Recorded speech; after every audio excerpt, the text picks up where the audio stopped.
Merci Nabino Balandi, la chaîne Nabino Alma Congo TV, puis Balandara Biso Netande Moké, Nabino Katia RL TV. Donc, tu y ici, Bilibo, ça l'a toujours branché na émission Nabino où ils allaient les échos des candidats. Échos des candidats, ils allaient émission où il a Xalabino Batunini Borokopona et puis capacité Nini où Rokopona, Azali Lango. Mais l'autre, c'est le Bela Mingi Kaka où ils allaient actuellement, où ils ont le Bamamini Nakatia Mbokanabiso, machine à voter.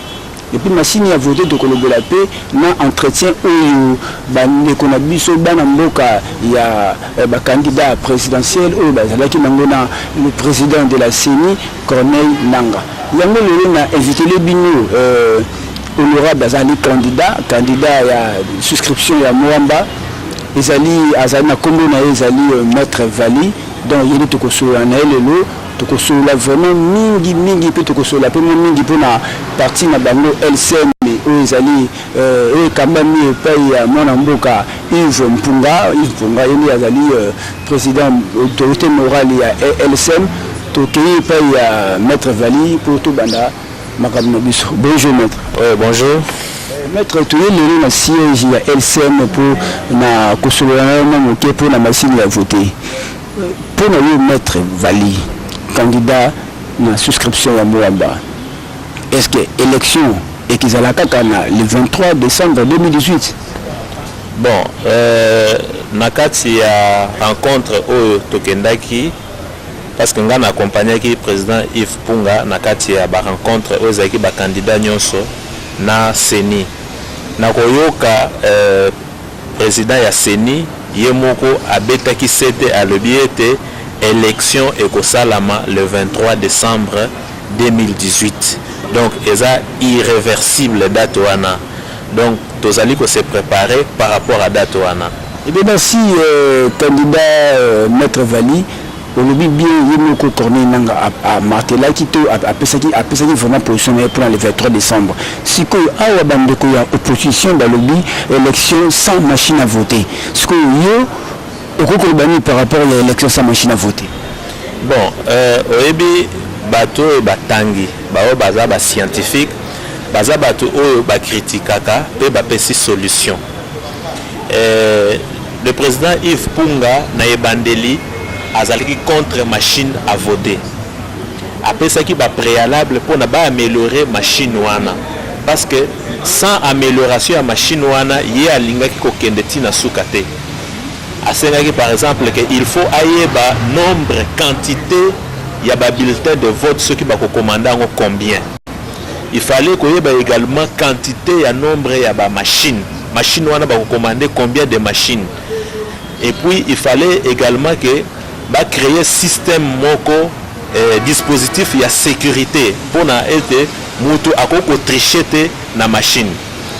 Tant on continue la réunion où il y a mercredi passé et ça a été consacré sur checker machine, c'est-à-dire CENI a sengi na candidat nyoso aya na technicien parce que biso nyoso automatisation informatique te mutu na mutu aza expert na domaine na ye. CENI a sengi te lokola bozali ko boaki sa machine bomoni yango te bo expérimenter yango te bo benga informaticien nyoso o ayebi machine. Aya a démontré en quoi est-ce que machine a la capacité de tricher. En quoi est-ce que machine a voté mutu X a imprimer mutu musus. C'est-à-dire il fallait mutu soit un informaticien pour expérimenter machine wana. Tant que komi eloko tomoni eza vraiment makambo ya mawa pour la opposition. Parce que 8 ans presque 4 heures du temps pour nous discuter sur Bamakamususu ou Etalikutu machine T. Et c'est pour ça qui biso ata mokete. Tant on commis 4 heures du temps leki, to yoko koma siko na étape ya to expérimenter parce que basenga qui était chaque candidat aya na expert na ye. Bango nyonso babimi na bango. Babimi batika makambazo ko sa o babimi saki bango eza lukuta. maître nakati ote stolandaki biso stolandaki yango balobi babimaki parce que président ya seni Corneille Nangaa ayebisaki bango oyo amoni aza na qualité te ou à mesure te ya koexpérimenter machine te akoki kobima. C'est par là bango bamonaki message wana pourquoi akoki babongo yango babimaki. Non, il faut vraiment que tous à la sérieux na makambo tozali ko sala. To komi na étape ya ko expérimenter. Mutu ata moko te abengana ki bango. Basenga ki mutu nyonso aya na informaticien na ye a expérimenter. Mais oya moni ete que air na ye leki et que azana makambo soko sala. Oya moni ete azana expert te et que azlingi na epe ko checker machine te. Tozana kati ya démocratie. Aza libre ya kotikala soit ya kobima parce que tozali na kati ya démocratie mutu akoko so pays en otage te yango wana bango lokola bamonaki ete baza mesure ya kocheke machine te ba décida ki bango moko kobima mutu ata moko te ayelobaki na bango babima eza lokuta parce que biso toza ba jeune tozali kokota avec puissance na kati ya politique. Il faut que ba ene pe ba lakisa biso ba exemple ngai moko nazalaki na kati ya salle moto ata moko te abengana ki bango balobaki ete mutu aza libre oyo amoni que aza na ba informaticien te ou soit aza à mesure ya ye moko ko checker machine te aza libre parce que toza na kati ya démocratie bango ba choisissaki kobima. Maître siko pour nini président Corneille Nangaa akoki kozwa ndakisa ya kolobaki oyo azali oyo amoni aza na mesure te pourquoi koloba bongo mpo yango atikali kaka te ata bazali ya mesure te batikalaka na mongo na kati ya salle batala ata bato mosusu nde bakocheki machine. Non eza te ke Corneille Nangaa ayebisi bango ke bobima alobiaki te ke bobima bocheke machine te toza na kati ya démocratie ngai nakokota na réunion soki nalembi babengi nga nakokobima nake na makambo nanga mosusu bakandida mosusu mpe bayaki wana avant kutu tokoma na expérimentation ya machine babimaki na bango balobi baza na baoccupation mosusu ifale bakende kokutana na babase na bango bapesi baraison mosusu c'est-à-dire bakokokanga mutu na makasi te atikala na kati ya salle toza na kati ya démocratie mutu azalaki libre atikali mutu nyonso aza libre oyo azalaki na baoccupation na ye abimaki na ye donc biso totikalaki na kati ya salle tolobi lokola biso d'abord il faut na marteler le président Yves soki atikalaki tina suka atikalaki mpona a vérifier effectivement soki seni atenaki compte na ba revendication nyonso asalaki ba préalable nyonso apozaki sur fiabiliser machine à voter wana parce qu'il fallait amona na miso effectivement que biloko nyonso akomelaki seni makambo nyonso oyo amontaki sur créneau mpona kofustiger machine bazwaki yango en compte et puis améliorer yango tango ye atikali à expérimenter machine à trouver effectivement que il y a un nombre limité il y a ba bulletin de vote pour chaque machine c'est-à-dire machine nyonso eza na nombre limité il y a bulletin de vote ndenge eza wana soki mutu ayoko voter na akozwa bulletin de vote à kotisi na kati ya machine nani maître excusez biso balandi ya émission na bino place où tout le monde est vraiment important et vraiment na motu ya makasi vous allez vraiment attentive boyo comme on a beau sengi pe na bokebi nyonso pour incompréhension to po na tuna pe za la mingi te po bokomela ngai mingi tuna ezala vraiment mingi te boyo ka maître Vali Kanda na bino ya mwamba ndenge azali koloba vraiment ya ngende tozana vraiment besoin. Merci. Ouais. Bon, tant électeur à Zokota, parce que il faut pas que ça peuple.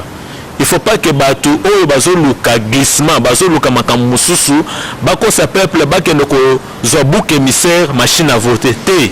Parce que derrière machine à voter wana bazali ko luka eloko mususu. Ce qui est vrai est que machine wana Corneille Nangaa na ba technicien na ye bazwaki ba disposition nyonso pona ko répondre na ba préalable oyo président Yves alobaki, c'est-à-dire tant électeur azokota na centre na bureau de vote eloko ya liboso bazali kopesa ye bulletin de vote bulletin wana ye moko azokotisa ngo na machine yango moko ezo reconnaître d'abord bulletin wana parce que soko ye na bulletin ya libanda machine ko reconnaître en vote c'est-à-dire chaque machine eza na bulletin nango approprié au kotisi yango hormone kokoma élection présidentielle et au fini et bimisi ba nombre de candidats nyonso les 21 candidats au bandi koluka candidat oyo lingi soko sape na numéro na ye obetika ka numéro okomona photo na ye et fongwami monene et tout nio est-ce que effectivement ezaye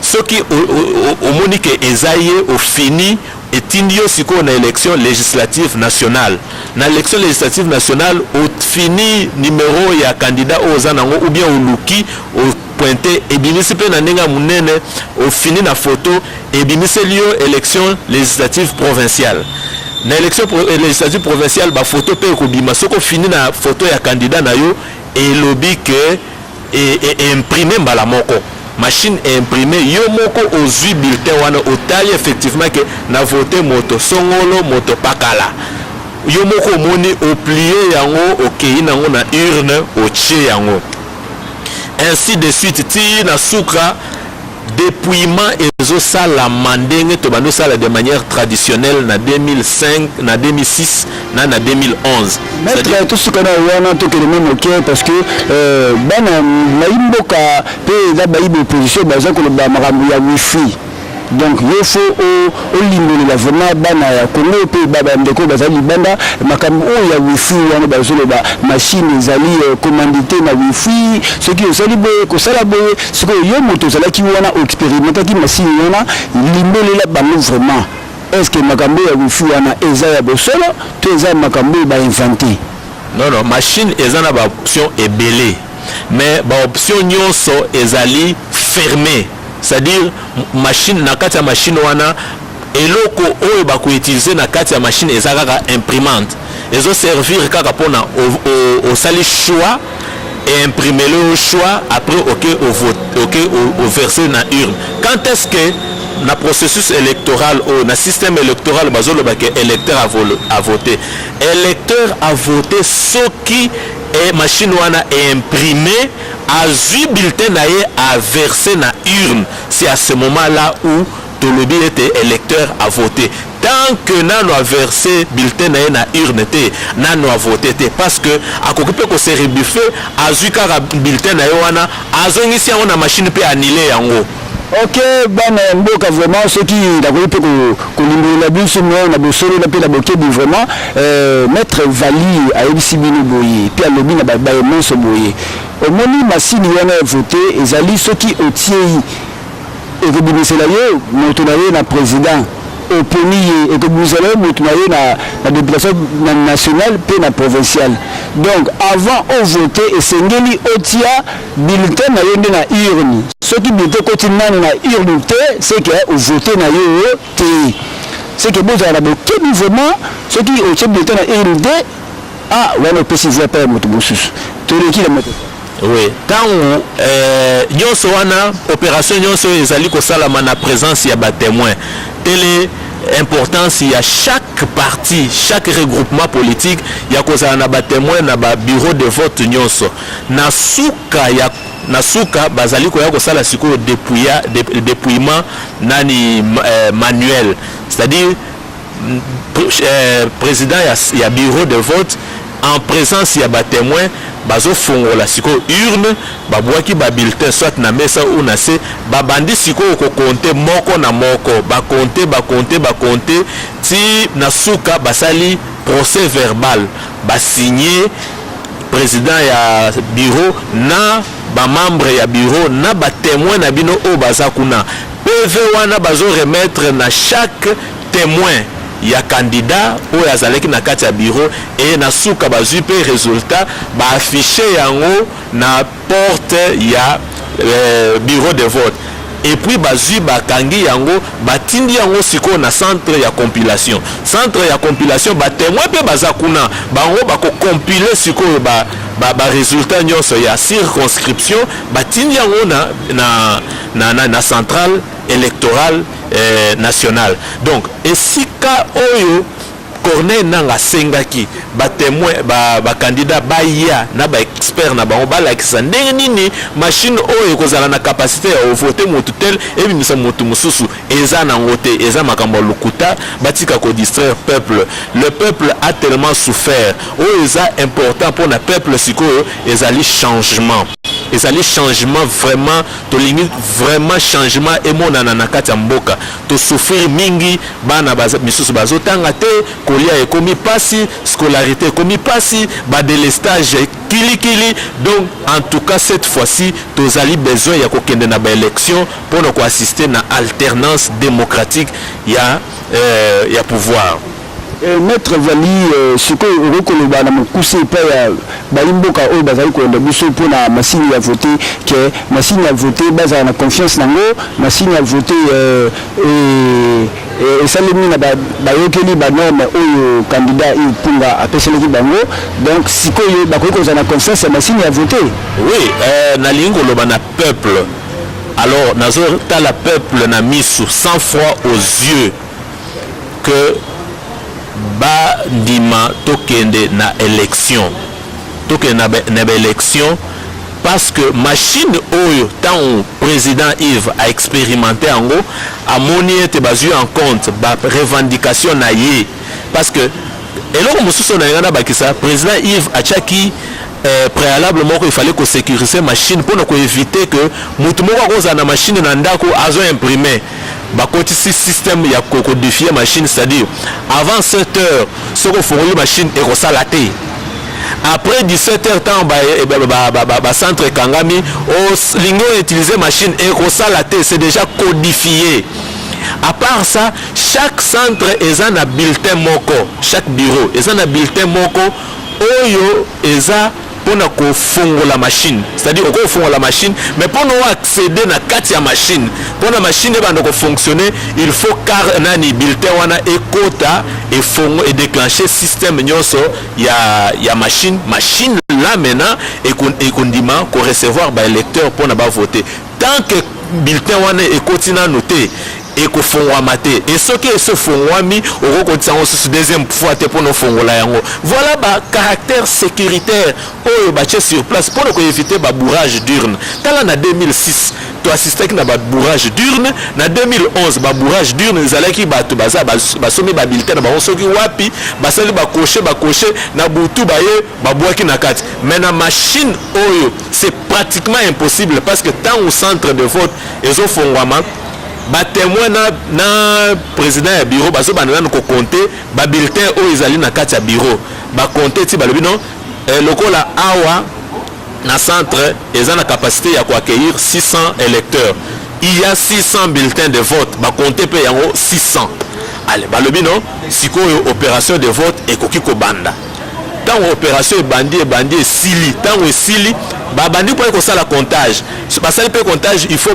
découvrir effectivement que il y a eu 600 ou moins de 600 oyo ba voter ce qui par exemple que ba remarquer que il y a eu des excédents alors machine wana pe eza na capacité ya kozwa siko chaque bulletin président ya bureau de vote akokozwa chaque bulletin abandi kozongisa yango na kati ya machine ako reconnaître ba bulletin oyo ya imprimaki bulletin oyo ya imprimaki te machine ako refouler voilà le caractère sécuritaire ya processus électoral pourquoi le monde évolue la science évolue pourquoi balingi ba remettre biso na ciment alors que le président Yves en tant qu'expert dans nouvelle technologie azali consultant même na ba élection na États-Unis c'est quelqu'un qui a de l'expérience dans le domaine wana yemo ko apesa ki ba préalable Corneille nanga azu en compte ba préalable wana asaleli yango o ezali mabe na opposition na biso ezali et ba o bazomi benga ba opposant bazali ete baza bato bazo ba non sans ko suggérer tokotonga mboka bongo te la RDC c'est un pays qui nous appartient tous il faut tous à la tous ana ba opposant o bazali wana pona ko construire tous ana ba opposant te o bazali pona ko détruire il faut tous ana ba opposant oyo alobi na lingi boyete mais voilà nazo suggérer bosala boy par exemple le problème il y a ba sans empreinte o balobi 6000 sans empreinte mais Batouana, ce sont des gens qui existent. Président Yves appelle ça qui solution pour ça échantillon et puis vous contacter Batouana pour nous koyeba ceux qui bazalaka ou bien bazalaka te.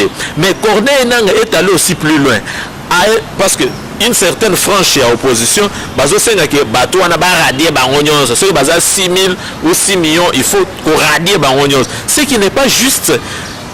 Droit à vote et ça droit moko civique et ça droit reconnu à tout Congolais. Tant que vous savez que baradier Congolais a voté, de quel droit? Il y a un président Yves Azo beta c'était lobby non un groupe d'otages. Corneille a continué. Corneille a expliqué à lobby parmi les 6 000 ou 6 millions bozo le bawana il y a 1200 candidats au bazar sans empreinte. Si vous avez non, c'est-à-dire il faut qu'on radie même des candidats. Oh, bah fouti $1 000 na bango, oh bah fouti 500 000 na bango pour na cause la candidat. Est-ce que c'est juste? Est-ce que c'est juste? Regardez-nous aux yeux. Total en sonité. Est-ce que c'est juste qu'on radie candidat, même des candidats, il faut qu'on radie par sentiment. Non, c'est ça. République et fonctionnaire. Il faut une opposition constructive. Bissot Ozali parti à centre, le président Yves Aza parti à centre, Azali un scientifique, ce qui a moni il analyse des histoires avec beaucoup d'objectivité. Azali Mouti a sentiment à Sengaki pour améliorer machine à voter, accueilli, a trouvé effectivement que Nanga a amélioré machine à voter. Et c'est comme ça qu'il a dit, avec toutes ces améliorations, il ira au vote. Parce que nous voulons assister à une alternance. La majorité silencieuse est en train de souffrir. Il faut vraiment une alternance na kati ya mboka. Eh bien merci Baimboka Batouana Rabiso, mettre Vali vraiment à lobby vraiment na bokebi vraiment à lobby vraiment et puis à Panzi pe à Manoli Marambango na Bosolo vraiment. Mettre Vali aux hommes on a confiance au moi na mboka Yves Mpunga zo pesa na population. Ce que c'est le lobby maman ça au lobby en tant qu'expert dans la sécurité de l'informatique internet qui a possibilité d'assurance ou a possibilité banamboka par rapport à la machine à voter et ça lui bonoti. Pour montrer que les alamans et les alamans mabé. Non, à lobby, il ne peut pas tromper le peuple. Il y a Zaliwana pour ne tromper la population. Il y a Zali pour ne sa population la vérité. Oh, bazobomba sous coulisses, lui il est dit tout haut. Parce que le peuple, je vous rappelle, monsieur le journaliste, Namboka Oyo, total ananamisu. Politicien nini asabimisa peuple nanzela pona lipa et mati. À mon côté, carburant et mati, à mon côté. Oh non, scolarité, bana bazotanga te, oh tout ça. À mon côté, ce que tu as social, babimisa ka peuple nanzela te. Mais ce que tu as pour na pouvoir, pour na bazo ba poste, wana ba le peuple dans la rue. Donc le peuple est utilisé comme le marchepied. Yves Punga ça contre des marches wana. Yves Punga c'est quelqu'un qui se met du côté du peuple, aligné vraiment population congolaise ba bénéficier richesse nationale na bango oyo nzambe achaki bango oyo nzambe achelaki bango na kati ya mboka oyo parce que la RDC n'est pas un pays condamné. La RDC c'est un pays appelé à l'émergence. C'est un pays appelé à l'émergence. Vraiment, le président Yves Punga est du côté du peuple. Il a vu, il a trouvé que Corneille Nanga Saleli Makambo. C'est comme ça qu'elle dit. Eh bien, merci, docteur, pardon, maître Vali. Jean Komoko, à les États-Unis, à lobby, à tout le monde, dans le lobby, pour la communauté, il y a une émission, il faut ça l'émission, na yo, elle s'est mise à Bibou. Tout na Yves Punga.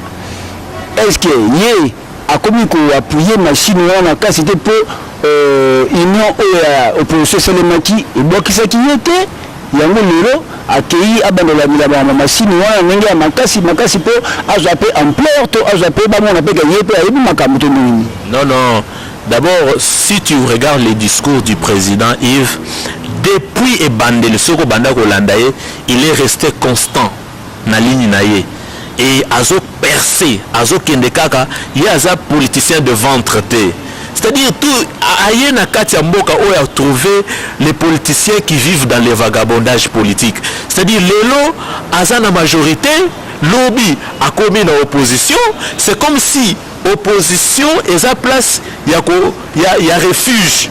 Donc, tant ok, au yibimbo au peuple, aux alaki gouro hier, au trahir peuple oyo, au salima comme mabé, après quelques temps, au yesiko non a commis opposant.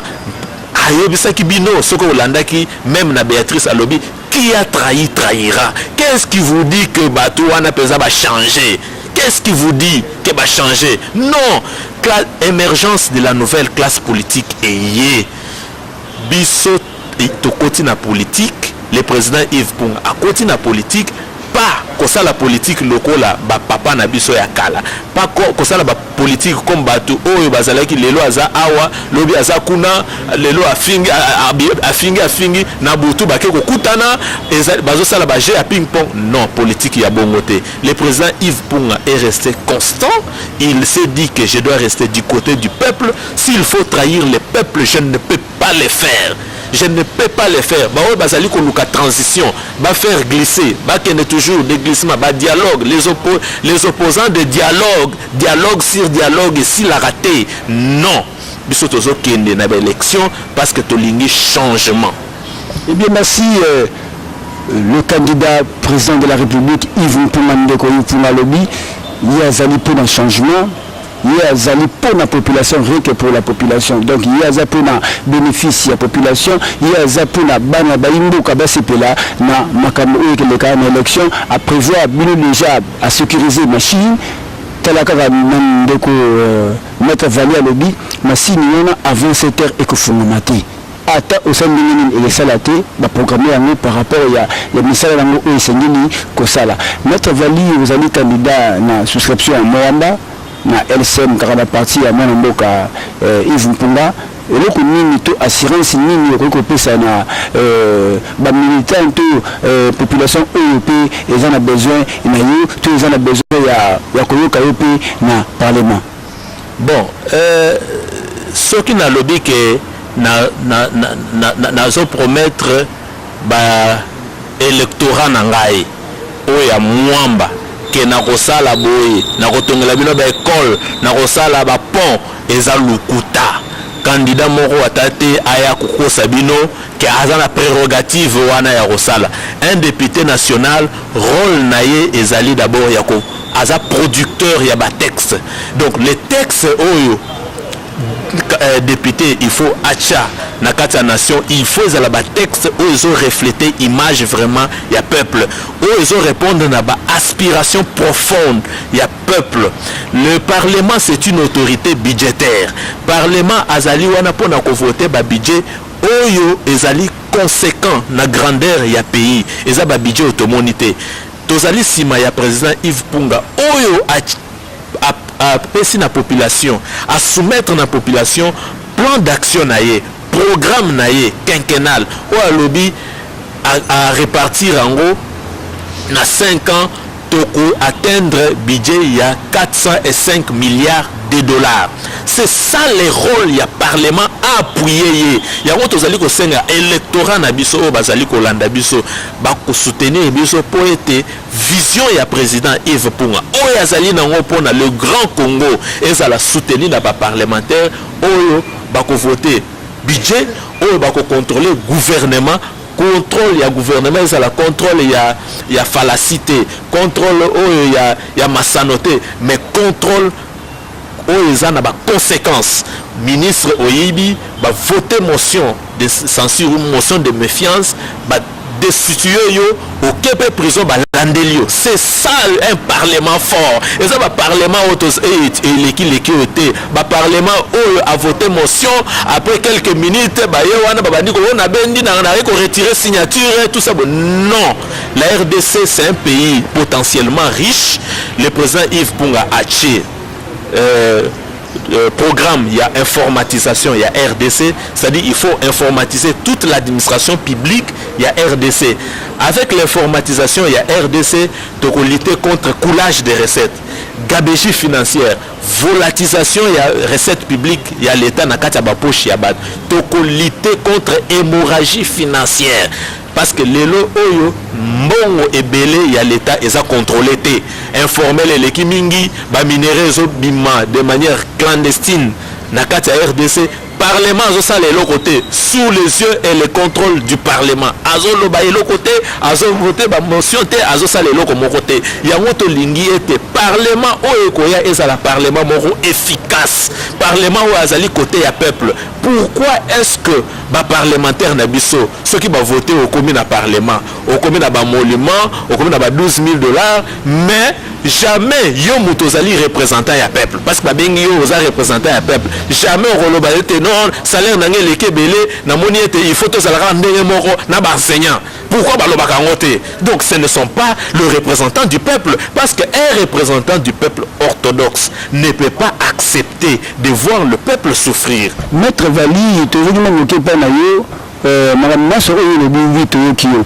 Est-ce que lelo soki yo pour commun je peux beaucoup jouana au vani na ngombe na opewana. Est-ce que yo okundima pe yo zala na salaire mo na enseignant? Non, mais je suis ceux qui osent voter des députés. On l'appelle un représentant du peuple.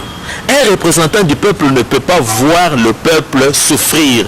Et ça vraiment des phases joana et ça normalité. Là tu n'es pas un représentant du peuple. Osa représentant ya yo moko ya libumuna yo na ya famille na yo.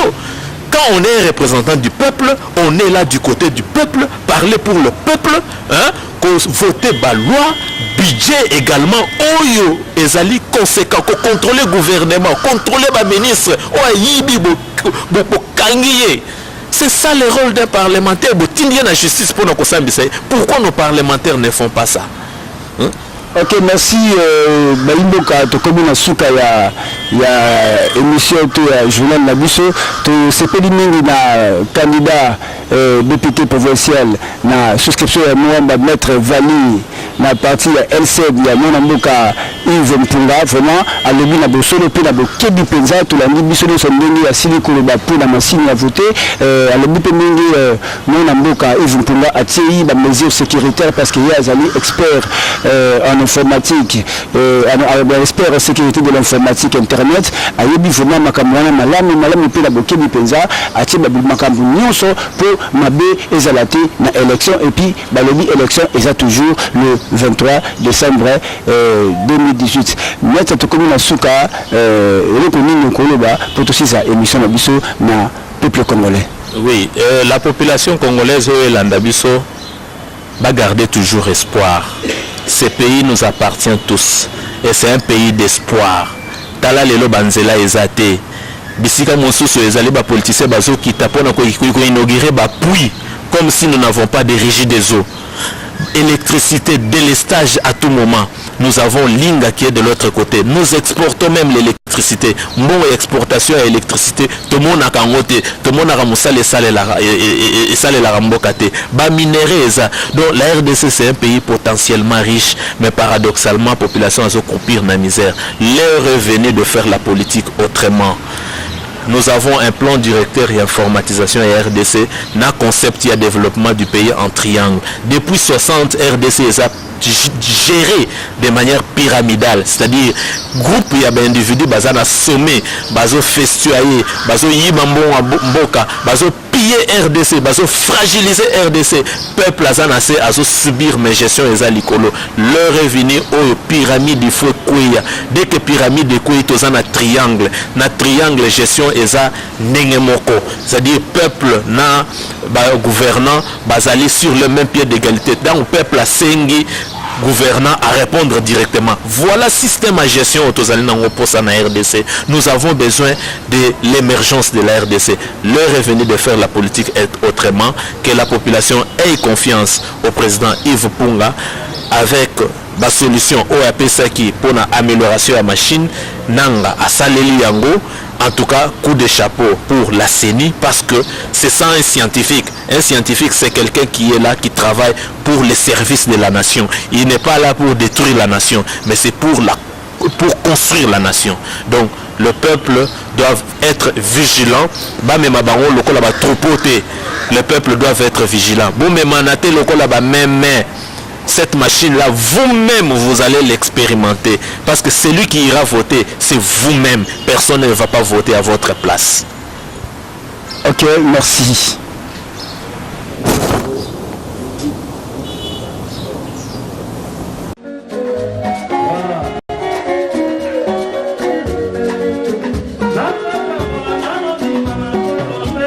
Love.